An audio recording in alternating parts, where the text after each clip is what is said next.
In this 2020 review, we've pointed to a few areas of astronomical research that need a better look, with a telescope larger than Hubble. These include exoplanet formation exploration, like finding out what happened to Fomalhaut b, star and planet formation in places like the Trapezium cluster in the Orion Nebula, the age of stars in the Milky Way central bulge, and the search for first-generation population 3 stars, just to name a few. That telescope is the James Webb Space Telescope. It is almost 3 times the size of Hubble. It has been in development for over a decade and is scheduled for launch in 2021.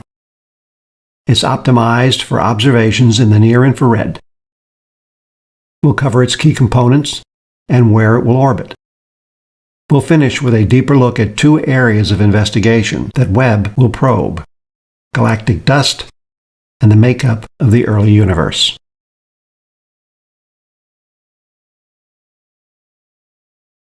Here are Webb's primary and secondary mirrors. The primary is the size of a tennis court. This animation shows the light path through the telescope. The light reflects off the primary and is focused onto the secondary, where it is beamed into the camera. Webb's mirrors are covered in a microscopically thin layer of gold, which optimizes them for reflecting infrared light. Other key components include the cameras, the sun shield, the solar panels, communications antenna, the computer, and spacecraft control. The sun shield is particularly important because of the telescope's extreme sensitivity to heat. Webb primarily observes infrared light, which can sometimes be felt as heat. Because the telescope will be observing the very faint infrared signals of very distant objects, it needs to be shielded from any bright, hot sources. This also includes the telescope's own electronics equipment. It operates at 233 degrees below 0 Celsius. That's minus 388 degrees Fahrenheit. That's cold enough to freeze nitrogen. The shield can protect against temperatures on its hot side as high as 85 degrees Celsius. That's 185 degrees Fahrenheit, a little under the boiling point for water. If either the sun, Earth, or the moon are on the cold side, the telescope won't work. So to have the sun shield be effective protection against the light and heat of the sun, Earth, and moon, these bodies have to all be located in the same direction. This is why the telescope must orbit at the L2 Lagrange point, 1.5 million kilometers from Earth. That's 1 million miles.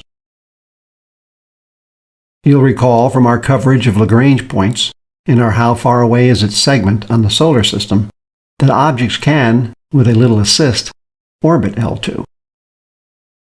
This animation shows how this will work. To remain in orbit around L2, Webb will have to periodically burn small amounts of fuel. This puts a time limit on the usefulness of the telescope at around 10 years.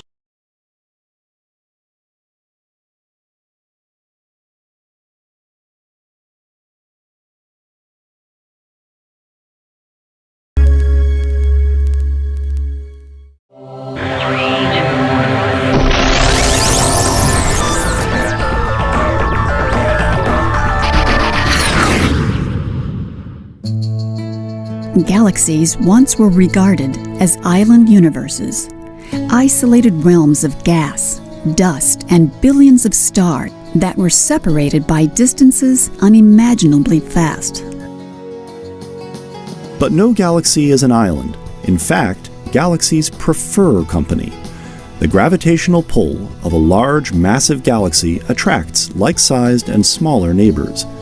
Galaxies may gather in modest groupings like these, or congregate by the hundreds in enormous clusters. This is Abell 1689, one of the largest galaxy clusters known. This view spans some 2 million light-years, or about the distance between our Milky Way galaxy and the nearest big spiral. Into this space, Abell 1689 packs more than 500 galaxies. As astronomers mapped nearby galaxy clusters, a more complete picture of cosmic structure emerged.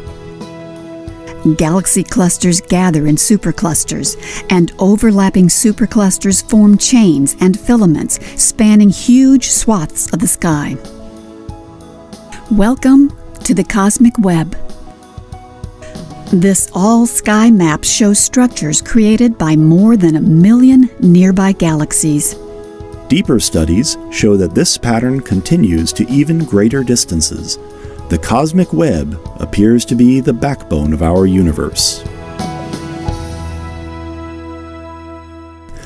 The universe came into being 13.7 billion years ago. About 400,000 years later, it had cooled enough to form the first atoms. The event created a sudden pulse of light that astronomers now measure as the cosmic microwave background. But then, the universe went dark. For millions of years. Eventually, hydrogen gas cooled enough to collapse and form the first stars. These stars not only re-illuminated the universe, they became the seeds of all future cosmic structure. The James Webb Space Telescope may be able to see clusters of these first stars.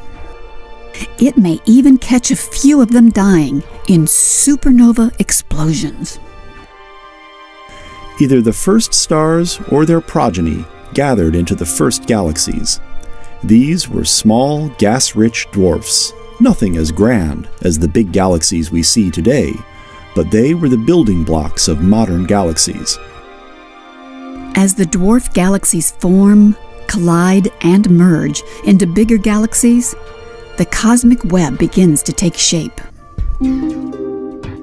With the James Webb Space Telescope, astronomers will glimpse the earliest phases of construction that led to the universe we know.